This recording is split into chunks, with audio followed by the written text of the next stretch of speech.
তো আমরা কি করছি? আমরা এখন রান্না করছি। বল আমিও রান্না করি।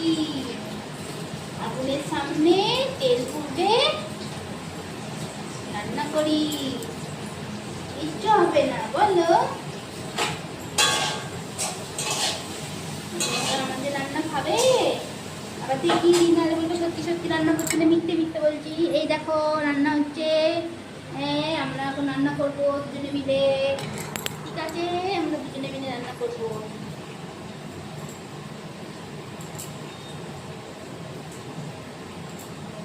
এই রান্না করি নন্দি। সব রান্না করবো আমরা দুজনে মিলে, ঠিক আছে?